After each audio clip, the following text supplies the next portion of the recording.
Hi friends, welcome back to my channel. మీరు కనుక నా ఛానల్ ఫస్ట్ టైం చూస్తున్నారా అయితే సబ్స్క్రైబ్ చేసుకోండి. అలాగే పక్కనే ఉన్న బెల్ ఐకాన్ని క్లిక్ చేసేయండి ఫ్రెండ్స్. ఈరోజు ఎపిసోడ్ అయితే సూపర్గా అదిరిపోబోతుంది. ఎక్కడ కూడా స్కిప్ చేయకుండా మొత్తం చూసేయండి ఫ్రెండ్స్.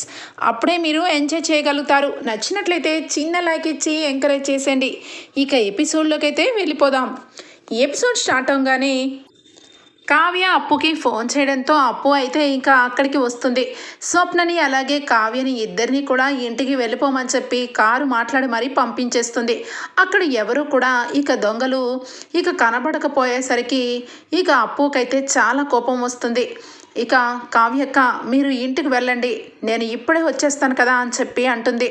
ఇక ఒక్కసారిగా కావ్య సరేనని చెప్పి ఇంటికి వెళ్ళిపోతారు. ఇక ఇక్కడికి వచ్చేస్తే సరాసరి అప్పు అయితే వెళ్తుంది యామిని ఇంటికైతే. యామిని ఇంటికి వెళ్ళి, ఏంటి, ఏం చేయాలనుకుంటున్నావు? మొన్నేమో కావ్యక్కని చంపాలనుకున్నావు, ఇప్పుడేమో స్వప్నక్కని కిడ్నాప్ చేయాలనుకున్నావు. ఏంటి నీ ఇష్టం వచ్చినట్టుగా రెచ్చిపోతున్నావు అని చెప్పి చంప చెల్లుమనిపిస్తుంది. ఒక్కసారిగా రాజ్ ఇక ఎవరబ్బా అని చెప్పి తొంగి చూస్తాడు. ఇంతలోనే అప్పు రావడంతో ఇదేంటి అప్పు వచ్చింది అని చెప్పి ఇక రాజు అయితే వస్తాడు. రాజుని చూసి ఇక ఒక్కసారిగా షాక్ అయిపోతూ ఉంటుంది యామిని అయితే. ఇక ఇంతలోనే అప్పు అయితే ఖచ్చితంగా ఇప్పుడు బావా ఎందుకు వచ్చావని అడుగుతాడు. ఇప్పుడు ప్రూఫ్స్ చూపించి నేను ఈ యామినిని ప్రూఫ్స్ చూపించాలని చెప్పగానే నా దగ్గర ఏ ప్రూఫ్స్ ఉండవు, అలా అని చెప్పి ఇప్పుడు చెప్పినా నమ్మడు బావా అని చెప్పి ఇక మనసులో అనుకుంటూ ఉంటుంది ఇక అప్పు అయితే. ఇంతలోనే యామిని అయితే ఇక ఒక్కసారిగా ఏంటప్పు ఇలా వచ్చావేంటి అనగానే, ఒక కేసులో కొంచెం డౌట్ ఉండి ఇటువైపుగా వచ్చాను, అలాగే నీ దగ్గరకు కూడా వచ్చాను, కొన్ని విషయాలు తెలుసుకుందామని అని చెప్పి మాట మారుస్తుంది అప్పు.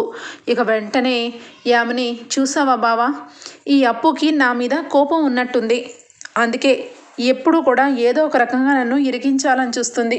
ఇప్పుడు కూడా ఏదో కేసు గురించి వచ్చింది బావా అనగానే, ఏంటప్పు ఏంటిదంతా? యామిని ఎప్పుడు కూడా ఎవరిని కొంచెం కూడా హాని కలిగించే మెంటాలిటీ కాదు. ఇంకా నిజంగా చెప్పాలంటే నా ప్రేమ కోసం తన ప్రేమని త్యాగం చేసింది. నువ్వు అనవసరంగా టైం వేస్ట్ చేసుకోవద్దు. ఏ కేసులు ఎవరు ఎన్ని చెప్పినా యామిని మాత్రం తప్పు చేయదు అని చెప్పి ఇక అప్పు దగ్గర ఇక స్ట్రాంగ్గా చెప్తాడు రాజు అయితే. ఇక ఒక్కసారిగా అప్పు అయితే, నాకు తెలుసు బావా, ఖచ్చితంగా నీకు ప్రూఫ్తో సహా చూపించాలి, అలా చూపించడం కోసం ఏదో ఒక రోజు ఖచ్చితంగా ఈ విషయం నీ దగ్గరికి కళ్ళకు కట్టినట్టుగా చూపిస్తాను అని చెప్పి ఇక అక్కడి నుంచి అప్పు అయితే ఇక వెళ్తున్నాను బావా అని చెప్పి వెళ్ళిపోతుంది. ఇక యామిని అయితే, బావా చూసావా, వీళ్ళందరూ కలిసి నా మీద ఏదో గేమ్ అయితే ఆడుతున్నారు.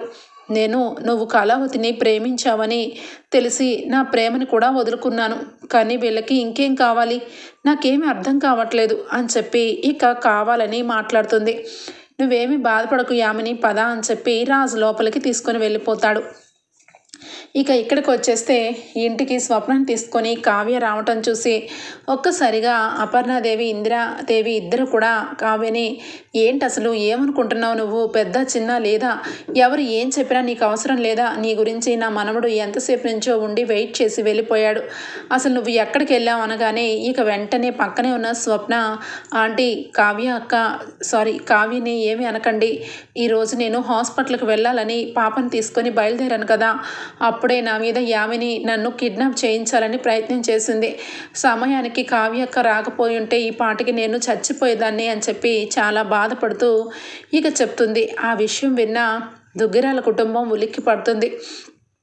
ఏంటి కావ్య, ఏంటి యామిని, ఇప్పుడు వరకు నువ్వు అలాగే రాజ్ మీరిద్దరూ కలవాలని నేను ఎంతో అనుకున్నాను, కానీ ఈ యామిని ఏదో చేసేలాగే ఉంది, పదే రాజునన్నా దూరం చేస్తుంది, లేదంటే నిన్నన్నా దూరం చేస్తుంది, అసలు ఏమనుకుంటుంది అని చెప్పి ఇక అనేసరికి, తను ఏమనుకున్నా అక్కడ జరిగేది మాత్రం ఒక్కటే అత్తయ్య, మీ అబ్బాయికి నా మీద ప్రేమ ఉంది, ఆ ప్రేమే మమ్మల్ని కలుపుతుంది అత్తయ్య అని చెప్పి ఇక కావ్య అంటుంది. ఇక మొత్తానికైతే రుద్రాణి కూడా ఇక స్వప్న ఇంటికి రావడంతో యామిని ప్లాను ఫ్లాప్ అయిపోయిందని సంగతి తెలిసిపోతుంది. ఏది ఏమైనా రాజు అయితే ఇంట్లోంచి వెళ్ళిపోయాడు కదా అని చెప్పి అనుకుంటుంది. ఇక మరొక పక్క స్వప్న ఇంటి లోపలికి రూమ్లోకి వెళ్ళి పాపకి ఒక పక్కన వేసి అలానే కూర్చొని ఆలోచిస్తుంది. ఒక్కసారిగా ఇక పాప ఏడుస్తున్నా కూడా పట్టించుకోదు. ఇంతలోనే అప్పు అయితే సరాసరి పాప ఏడుస్తూ ఉంటే వచ్చి అక్క అక్క ఏం చేస్తున్నావే అని చెప్పి పాపని ఎత్తుకుంటుంది. పాపని ఎత్తుకొని స్వప్నక్క అక్క అనగానే ఒక్కసారిగా ఉలిక్కి పడుతుంది. అప్పు అని చెప్పి బోరున ఏడుస్తుంది. ఏమైందే, ఎందుకు ఏడుస్తున్నావే అనగానే నాకు ఈరోజు చాలా భయం వేసింది. నిజానికి వాళ్ళు నన్ను చంపేస్తారేమో అనుకున్నాను. నేను ఒక్కసారిగా ఆ దేవుణ్ణి తలుచుకున్నాను. అప్పు నన్ను ఇంతలా భయపెట్టిన యామినిని అరెస్ట్ చేయాలి, అరెస్ట్ చేసి తీరాలి. దాన్ని అలా వదిలేస్తే ఏదో ఒక రోజు ఏదైనా పెద్ద విషయంలో డేంజర్ చేసిద్ది. అప్పుడు మనం ఏమీ చేయలేమే అప్పు అనగానే అక్క నువ్వు నాకు చెప్పాలా?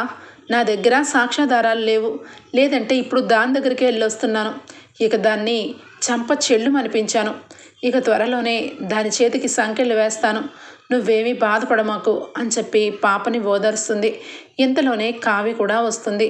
ఏం చేస్తున్నారే అని చెప్పి కావ్య వచ్చి స్వప్నక్క ఇదిగో భోజనం చెయ్యి అనగానే కావ్య ఈరోజు నిజంగా నువ్వు నా యందు దేవుళ్ళలాగా వచ్చావే, నిన్ను అక్కడ చూసి నా ప్రాణం లేచొచ్చింది అని చెప్పి అంటూ ఉంటే అక్క నువ్వు మా అక్కవి, ఎంతైనా స్వప్నక్కవి, నువ్వు అలా బాధపడిపోతే ఎలాగా? ఉండు, చాలా రోజుల తర్వాత నీకు నేను అన్నం తినిపించాలనిపిస్తుంది కదా అని చెప్పి గోరు ముద్దలు చేసి స్వప్నకి కావ్య అన్నం పెడుతుంది. ఇక కళ్ళ వెంట నీళ్లు తుడుచుకుంటూ అప్పు కూడా కూర్చుంటుంది.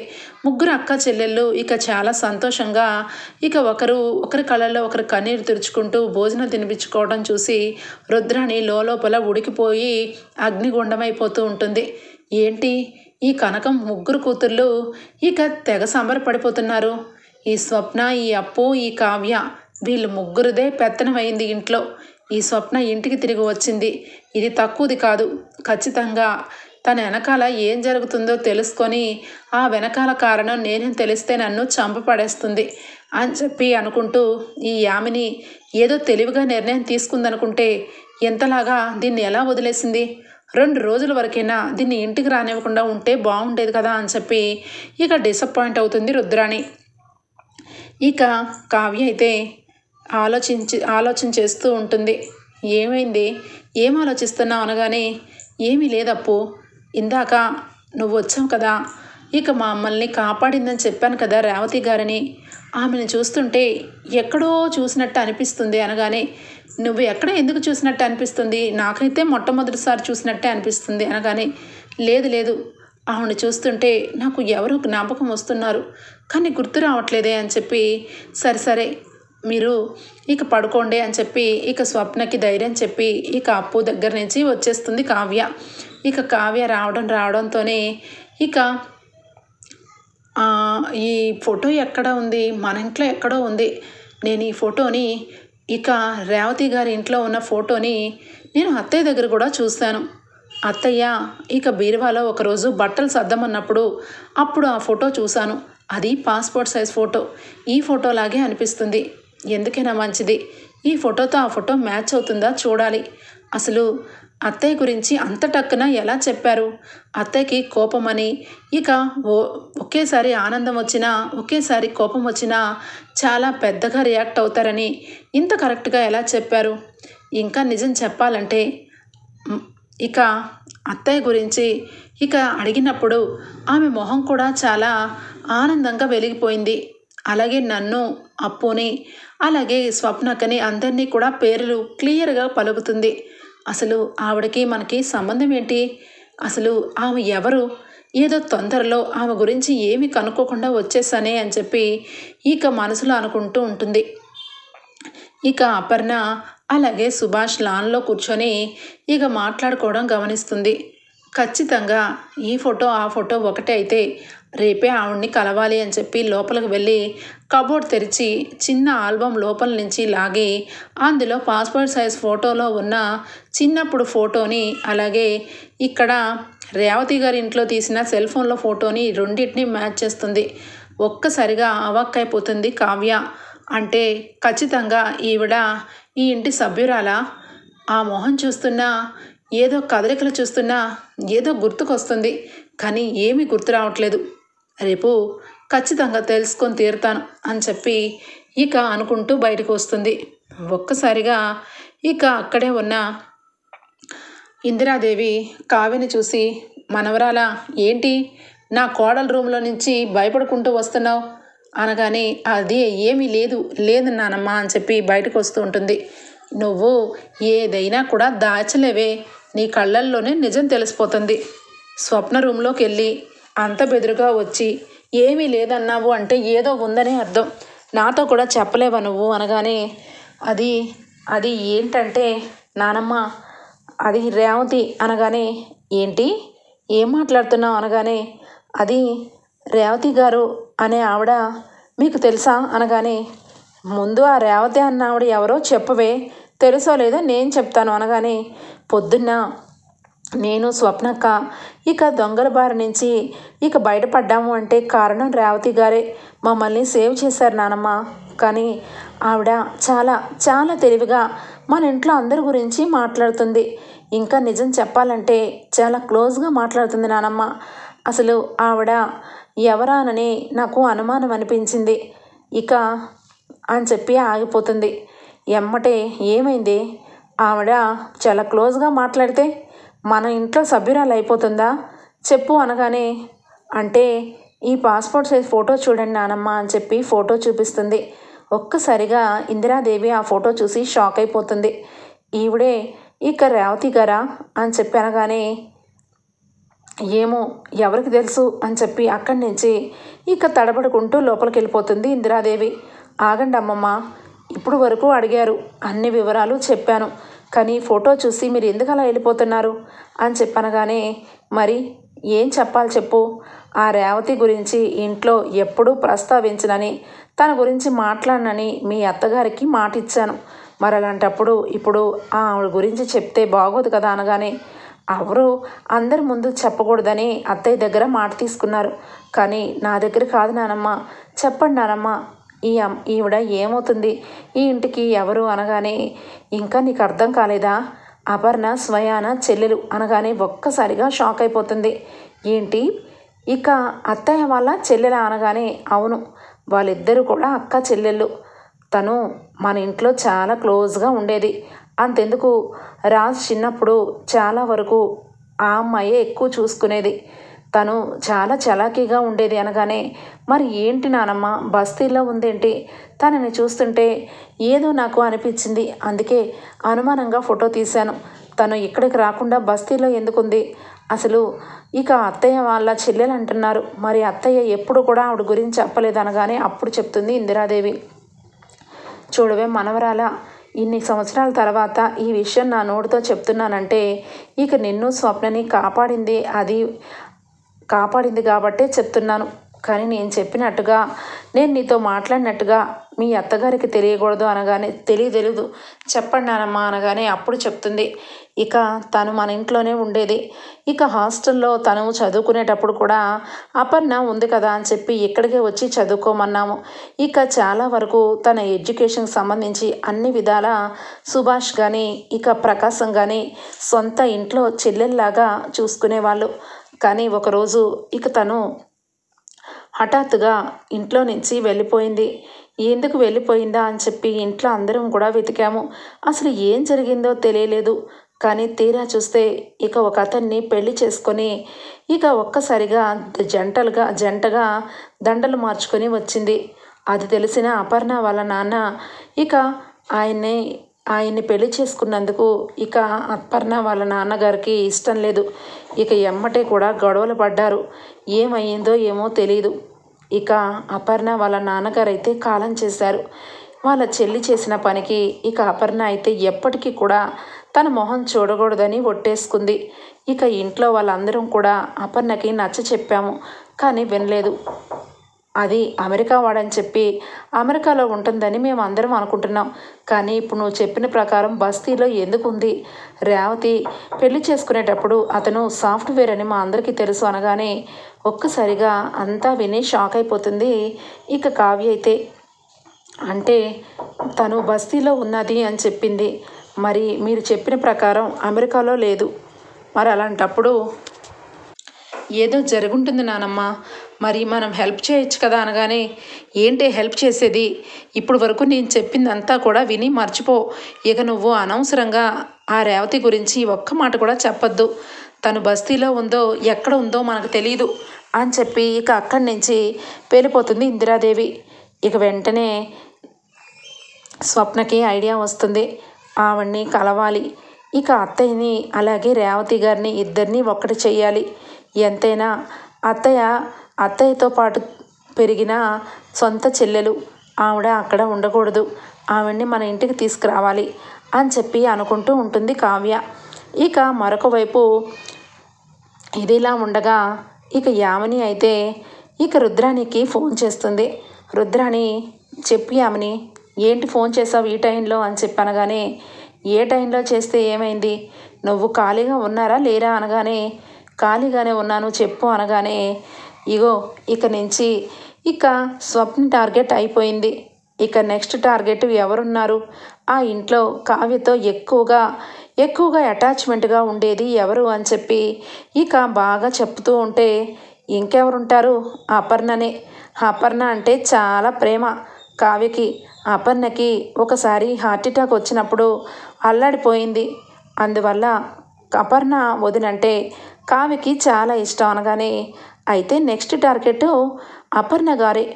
అపర్ణ గారిని ఇక ఎక్కడెక్కడికి వెళ్తారు ఏంటి అన్నది నాకు కాస్త చెప్పు అనగానే, ఏముంది, రేపు వెంకటేశ్వర స్వామి గుడికి శనివారం కదా, మా వదిన వెళ్తుంది అనగానే, ఇంకా ఒక్కటి చాలు, ఇక నేను కావ్యని ఒక రేంజ్లో ఆడుకోవడానికి అనగానే, ఏం చేయబోతున్నా అనగానే, ఏం చేస్తానో తర్వాత చెప్తాను, ముందైతే రేపు గుడి దగ్గర అపర్ణ గారు వస్తారు కదా అనగానే, ఖచ్చితంగా వస్తుంది మా వదిన అని చెప్పి ఫోన్ పెట్టేస్తుంది రుద్రాణి. ఇక వెంటనే ఇక యామిని అయితే, చూడు కావ్య, ఈరోజు స్వప్నని కాపాడావు కాబట్టి ఇక రోజు నువ్వే గెలుస్తావని అస్సలు అనుకోకు. ఖచ్చితంగా ఈరోజు నువ్వు ఎంత ఏడుస్తావో చూడు. ఇక చచ్చినట్టు రాజుని వదిలేసి ఇక నాకు దండం అని చెప్పి పెట్టేసి వెళ్ళిపోయేలా చేస్తాను. మీ ఇంట్లో ఏ రోజు కూడా ఆనందం లేకుండా చెయ్యాలి అంటే నా టార్గెట్ ఇక అపర్ణ ఆంటీనే అని చెప్పి ఇక అనుకుంటుంది. ఇక ఒక్కసారిగా కావ్యతో పాటు పొద్దున్నే లేచి అపర్ణ, కావ్య అని చెప్పి అనగానే, ఏంటత్తయ్య గుడికి బయలుదేరుతున్నారా అనగానే, అవును గుడికే బయలుదేరుతున్నాను, నువ్వు కూడా వస్తావా అని అడుగుతుంది. ఆ మాటకి ఇక గుడికా అత్తయ్య, నేను రాలేను, నాకు ఇంట్లో పనుంది అత్తయ్య అనగానే, ఎప్పుడు పని వంటగది ఇల్లు సర్దుకోవడం భోజనం వండడం ఇదేనా, నీకంటూ ఇంకేమీ వద్దా, దేవుడి దగ్గరికి రావచ్చు కదే అనగానే, పర్వాలేదు అత్తయ్య మీరు వెళ్ళి రండి, ఈసారి ఇంకొకసారి నేను వెళ్తాను అనగానే, ఏమిటో నీ పిచ్చి అని చెప్పి అపర్ణ గుడికి బయలుదేరుతుంది. ఇక అపర్ణ గుడికి బయలుదేరిన తర్వాత కావ్య అయితే ఒక్కసారిగా ఆలోచనలో పడుతుంది. ఇక వెంటనే కూడా రేవతి గారిని కలిసి ఇక ఆవిడ్ని ఇక ఇంటికి తీసుకొచ్చే ప్రయత్నం చేస్తాను అని చెప్పి మనసులో అనుకొని ఇక కావ్య కూడా బయలుదేరుతుంది. ఇంతలోనే రాజ్ అయితే ఫోన్ చేస్తాడు. ఇక ఫోన్ చేయడంతో ఇందిరాదేవి, ఏంట్రా మనవడా చెప్పు అనగానే, ఏం చేయాలి, మీ మనవరాలు ఫోన్ లిఫ్ట్ చేయట్లేదు, అలా అని చెప్పి ఇక అమ్మ కూడా లిఫ్ట్ చేయట్లేదు, ఏం చేస్తున్నారా అని చెప్పి ఫోన్ చేశాను అనగానే, ఒరే మనవడా, వాళ్ళిద్దరూ కలిసి గుడికి వెళ్ళినట్టున్నారు, ఇద్దరూ శనివారం పూట గుడికి వెళ్తారు, అలాగే అపర్ణ గుడికి వెళ్తే అపర్ణతో పాటు తోడుగా వెళ్తుంది కావ్య, కావాలంటే నువ్వు కూడా వెళ్ళు అనగానే, అవునా నానమ్మ, ఈ విషయం ఇంత ఆలస్యంగా చెప్తున్నావేంటి, నేను ఇప్పుడే వెళ్తాను కదా అని చెప్పి ఇక బయలుదేరుతాడు. ఇక అడ్రస్ తెలుసుకొని ఇక రాజ్ కూడా అదే గుడికి బయలుదేరుతాడు. ఇక ఆల్రెడీ అపర్ణ అక్కడికి వెళ్ళిపోతుంది. గుడికి వెళ్ళిన అపర్ణని ఇక ఇద్దరు దొంగల్ని ఫాలోగా చేయమని చెప్తుంది యామిని. ఇక ఒక్కసారిగా ఇక్కడికి వచ్చేస్తే ఇక రేవతి కూడా ఇక అన్ఎక్స్పెక్టెడ్గా అటువైపుగా వెళ్తూ ఉంటుంది. ఇక ఖచ్చితంగా రౌడీలైతే అపర్ణని అటాక్ చేస్తారు. ఇంట్లో ఉన్న యామిని అయితే వెళ్ళు బావా వెళ్ళు, నువ్వు నన్ను వదులుకొని ఆ కళావతి చుట్టూ తిరుగుతున్నావు, ఆ కళావతి నిన్ను పట్టించుకోకుండా నిన్ను వెనక్కి తిరిగి పంపించి ఇక నిన్ను నీ మనసుని విరక్కొట్టేలాగా నేను చేస్తాను కదా బావా అని చెప్పి ఇక యామిని అనుకుంటూ ఉంటుంది. ఇక కరెక్ట్గా ఇక దొంగలైతే అపర్ణ మీద అటాక్ చేయగానే అపర్ణ ఇక ఒక్కసారిగా ఆడెళ్ళిపోతుంది. ఇక అటువైపుగా పరుగు పెడుతూ అపర్ణ వీళ్ళెవరు నా వెనకాలే వస్తున్నారు, అసలు వీళ్ళెవరు అని చెప్పి డ్రైవర్ అయితే ఇక గుడి బయట కారులో ఉండేసరికి అపర్ణకి కనిపించరు. అపర్ణ అయితే గట్టిగా అరుస్తుంది కానీ ఎవరికి కూడా వినపడదు. ఇక ఒక్కసారిగా అపర్ణ దొంగల దగ్గర నుంచి తప్పించుకునే ప్రయత్నంలో ఒక్కసారిగా ఇక వెహికల్ అయితే గుద్దేస్తుంది. అలా వచ్చి కారు గుద్ది వెళ్ళగానే రోడ్డు మీద అమాంతంగా పడిపోతుంది అపర్ణ. ఒక్కసారిగా అపర్ణని ఇక రజని అయితే చూస్తుంది. ఇక ఉన్న పలంగా ఒక్కసారిగా అపర్ణని చూసి అక్క అని చెప్పి పరుగున పరిగెత్తుకుంటూ వస్తుంది. ఇక కళ్ళు తెరవని పరిస్థితి అపర్ణదైతే. వెంటనే ఇక ఎవరైనా ఉన్నారా అని చెప్పి రజని అయితే కేకలు వేస్తూ ఉంటుంది. ఇక వెంటనే కూడా ఇక రాజ్ అయితే వస్తాడు. నాన్న రాజ్ అని చెప్పి రజని పిలుస్తుంది. రేవతి పిలుస్తుంది. రేవతి పిలిచిన పిలుపులకి ఇక రాజ్ అయితే ఏంటి నాన్న రాజ్ అని పిలుస్తుంది అని చెప్పి ఇక అనుకుంటూ ఉంటాడు. ఇంతలోనే ఏంట్రా చూస్తున్నావు, నీ కన్న తల్లిరా, చూసావా మొత్తం రక్తం, పద బాబు పద రాజ్ అని చెప్పి ఇక రేవతి అనేసరికి ఒక్కసారిగా రాజ్కి అర్థం కాదు. ఏంటి ఈవిడ నన్ను రాజ్ అంటుంది, ఈవిడిని పట్టుకొని మా అమ్మ అంటుంది, అయ్యో అమ్మ అని చెప్పి ఇక పరుగున రాజ్ కూడా అంబులెన్స్కి కాల్ చేసి హాస్పిటల్కి తీసుకొని వెళ్తాడు. ఇక హాస్పిటల్లో డాక్టర్కి లోపల అపర్ణని తీసుకొని వెళ్ళినాక రాజ్ అయితే బయట టెన్షన్ పడుతూ కూర్చుంటాడు. ఇక వెంటనే రేవతి వచ్చి రాజుని దగ్గర కూర్చోపెట్టుకొని చేయి పట్టుకొని టెన్షన్ పడద్దు, అమ్మకేమీ కాదురా రాజ్ అని చెప్పి చేయి పట్టుకుంటుంది. ఇక ఒక్కసారిగా రాజ్ అయితే మీరు అనగానే నేను నిన్ను చిన్నప్పుడు ఎత్తుకొని పెంచానురా, కానీ చివరాఖరికి నేను నుంచి దూరం అయిపోయాను. ఇప్పుడు నేను నీకు రిలేషన్ గురించి ఏం చెప్పాలి, చెప్తే నువ్వు పాజిటివ్గా తీసుకుంటావో నెగిటివ్గా తీసుకుంటావో అని చెప్పి అనుకుంటూ ఉంటే, హలో ఎక్స్క్యూజ్ మీ, ఇంతకీ మీరెవరండి, చాలా థ్యాంక్స్, మా అమ్మని మీరు సేవ్ చేశారు అనగానే ఇక వెంటనే రాజుని చూసి చాలా ఆప్యాయంగా నీ భార్య కావ్య ఎలా ఉందిరా, నిన్ననే వచ్చింది, నిన్న కూడా తనని చూసి చాలా సంతోషపడ్డాను అనగానే ఏం మాట్లాడుతున్నారండి, ఇంతకీ మీరు ఎవరు అనగానే ఇక అప్పుడు ఆవిడ చెప్తుంది, నేను నీకు పిన్నినవుతాను, మీ అమ్మ నాకు అక్క అవుతుంది, కానీ చాలా పెద్ద విషయాలు జరిగి ఎప్పుడో విడిపోయాము, అదంతా పక్కన పెట్టేస్తే నువ్వు పిల్ల పాపలతో సంతోషంగా ఉండాలిరా, చిన్నప్పుడు ఈ చేతులతో నిన్ను ఎత్తుకొని ఆడించాను, నీ భార్య మీ వదిన స్వప్న నిన్న ఇద్దరు కూడా టెన్షన్ పడుతూ ఉన్నారు, వాళ్ళిద్దరిని ఇంట్లోకి పిలిచి షెల్టర్ ఇచ్చాను, ఇప్పుడు ఎలా ఉన్నారు, బాగానే ఉన్నారా అని చెప్పి అనేసరికి ఏంటి మీరు నాకు పిన్నినవుతారా, అసలు మీరు ఏం మాట్లాడుతున్నారు అనగానే నీకు నమ్మకం తక్కువ కదా, మీ అమ్మతో పాటు రక్త సంబంధంతో పుట్టి పెరిగి పెద్దదాన్ని అయ్యే వరకు ఇక మీ ఇంట్లో నిన్ను ఎత్తుకునే వరకు ఉన్న ఫోటోని చూపిస్తాను నమ్మరా అని చెప్పి ఇక ఫోటోని తీసి చూపిస్తుంది రేవతి. అయితే అపర్ణ అలాగే రేవతి ఇద్దరు కూడా చిన్నగా ఉన్నప్పుడు ఫోటో అలాగే ఒక ఏజ్లో ఉన్నప్పుడు ఫోటో చూసి దెబ్బకి షాక్ అయిపోతాడు. ఇదిగో ఈ చిన్నవాడు ఎవరూ కాదు నువ్వేరా రాజ్ అనగానే ఒక్కసారిగా దెబ్బకి రాజ్కి గతాన్ని గుర్తు చేసే ప్రయత్నం చేస్తుంది. అంటే మీరు అనగానే ఇంకా ఏంట్రా, నేను నీ స్వయాన నీ పిన్నిని, అవును కళావతిని నువ్వు పెళ్లి చేసుకొని హ్యాపీగానే ఉంటున్నావంట కదా, నేను పేరుగి అమెరికాలో ఉన్నాను, కానీ ప్రతిరోజు మీ గురించి ప్రతి ఒక్క విషయం తెలుసుకుంటూనే ఉన్నాను, ఎంతైనా నువ్వంటే నాకు ఇష్టం రా రాజ్, ఇంతకీ ఇక ఇందిరాదేవి గారు అదే ఇక నానమ్మ ఎలా ఉంది అని ఇక మొత్తం విషయాలు చెప్తుంది. ఒక్కసారిగా రాజు అయితే షాక్ అయిపోతాడు. ఏంటి కళావతి కావ్య పేరే కళావత, నాకు పెళ్ళయిందా అనగానే ఏంట్రా ఏం మాట్లాడుతున్నావు, నీకు పెళ్ళవడం ఏంటి, నీకు ఇష్టం లేకపోయినా నీకు పెళ్ళి జరిగిందని నాకు తెలుసు, కానీ ఆ అమ్మాయి నిన్ను మార్చిందని కూడా తెలుసు. నిన్న రూమ్లోకి వచ్చినప్పుడు అమ్మాయిని డైరెక్ట్గా చూశాను. లక్ష్మిలాగా కలకలలాడిపోతుంది అని చెప్పేసరికి రాజ్కైతే ఒక్కసారిగా గుండెలో ఒక రకంగా అయిపోతుంది. ఏం మాట్లాడుతున్నారో నాకేం అర్థం కావట్లేదు అని రాజ్ అయితే ఒక్కసారిగా అక్కడి నుంచి లేచి ఇక పక్కకి వెళ్ళిపోతాడు. ఇంతలోనే ఇక కావ్య పరుగున హాస్పిటల్కి వస్తుంది. రావడంతోనే ఏమైంది మా అత్తయ్యకి, ఏమైంది అనగానే ఏమవ్వడం ఏంటి, ఒక రౌడీలు ఇక మీ అత్తయ్య గారిని బాగా తల మీద గాయం చేసి వెళ్ళారు. నేనే వచ్చాను, హాస్పిటల్లో జాయిన్ చేస్తాను అనగానే చాలా థ్యాంక్స్ చిన్నత్తయ్య అని హక్ చేసుకుంటుంది. ఏంటమ్మా, నేను నీకు చిన్నత్తయ్యనవుతానని నీకెలా తెలుసు అనగానే నాకు అన్నీ తెలుసు. మీరు నిన్న సేవ్ చేసి మీరు మమ్మల్ని ఆప్యాయంగా టీ పెట్టి ఇచ్చినప్పుడే అనుకున్నాను మీరు నాకు పిన్ అవుతారని, మీరు నాకు చిన్నత్తయ్య అవుతారని అని ఇద్దరు మాట్లాడుకుంటూ ఉంటారు. రాజ్ ఇక అక్కడ పక్కకు వెళ్ళిన సంగతి కావ్యకి తెలీదు. ఇక వెంటనే అవును కావ్య, నీకు ఒక విషయం అడగాలనుకుంటున్నాను. నువ్వు బాగానే ఉన్నావు కదా, నీ లైఫ్ బాగానే ఉంది కదా, నీకు రాజ్కి పెళ్ళయింది, రాజ్ నిన్ను పెళ్లి చేసుకున్నాక ఇద్దరు సంతోషంగానే ఉన్నారు కదా అనగానే ఇక కావ్య రాజ్ అక్కడ ఉన్నాడన్న సంగతి తెలియక జరిగింది ఇక రేవతికి చెప్పేస్తుంది. ఆయనకి గతం గుర్తులేదు. ఇప్పుడు ఆయనతో పాటే నేను మాట్లాడినా ఆయనకి నేను భార్యనని తెలీదు. మా ఇద్దరికి పెళ్ళయ్యి సంవత్సరంన్నర అవుతుంది.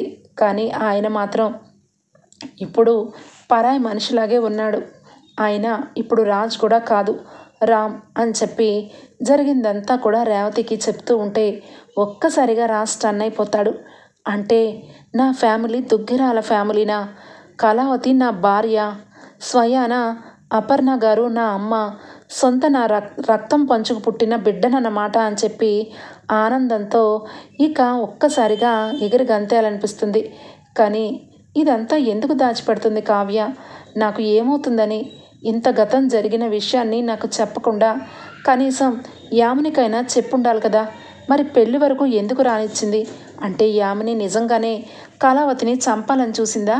నిన్న స్వప్నని నిజంగానే కిడ్నాప్ చేయాలని చూసిందా? అప్పు అందుకే ఇంటికి వచ్చిందా? అసలు ఏం చేస్తుంది యామిని గురించి తెలుసుకోవాల్సిన నిజాలు ఏమున్నాయని ఇక రాజైతే అక్కడి నుంచి వెనక్కి వెళ్ళిపోయి యామిని గురించి ఇక ఒక్కసారిగా రూములోకి వెళ్ళి దొంగతనంగా వాళ్ళ అమ్మగారు వాళ్ళ నాన్నగారితో యామిని ఏ రకంగా ప్రవర్తిస్తుందో చూస్తాడు. దెబ్బకి స్టన్ అయిపోతాడు. ఏంటి డాడీ, మీ ఇద్దరు కలిసి ఏం చేయాలనుకుంటున్నారు? నేను వేసిన ప్లాను ఎప్పుడు కూడా తూచిపోలేదు. ఒకరోజు కావ్యని చంపాలని చూశాను, కానీ కావ్య చచ్చిపోకుండా రాజ్కి గతం మర్చిపోయేలాగా జరిగింది. సరే కదా, రాజుని పెళ్లి చేసుకుందాం అనుకుంటే ఆ కావ్య మనసులో ఉందని పెళ్లి క్యాన్సిల్ చేశాడు బావ. నిన్న స్వప్నాన్ని కిడ్నాప్ చేయమన్నా, అయినా కూడా ప్రపోజ్ కూడా ఆపేశాను. ఇప్పుడు ఏకంగా రాజు వాళ్ళ అమ్మని లేపేయబోతున్నాను. ఇక ఆల్రెడీ యాక్సిడెంట్ అయ్యింది. ఇక కోమాలోకి వెళ్ళిందో ఏకంగా కాటికే పోయిందో ఎవరికి తెలుసు. రాజ్కి తల్లి ప్రేమల్ని దూరం చేస్తాను, భార్య ప్రేమని దూరం చేస్తాను. తల్లి ప్రేమ మమ్మీ డాడీ మీరిద్దరే చూసుకోవాలి, ఇక భార్య ప్రేమ నేను భర్తీ చేస్తాను డాడ్ అని నవ్వుతూ ఉంటుంది. ఒక్కసారిగా ఇక రాజు అయితే లోపలికి వెళ్ళి ఇక యామిని చంప చెల్లుమనిపిస్తాడు. అసలు నువ్వు మనిషివేనా? మనిషి జన్మలో ఉన్న పశువ్వా? మా అమ్మని చంపేసి మా అమ్మ ప్రేమని భర్తీ చేస్తావా? అసలు నిన్ను అని అనగానే బాబు అనగానే ఇక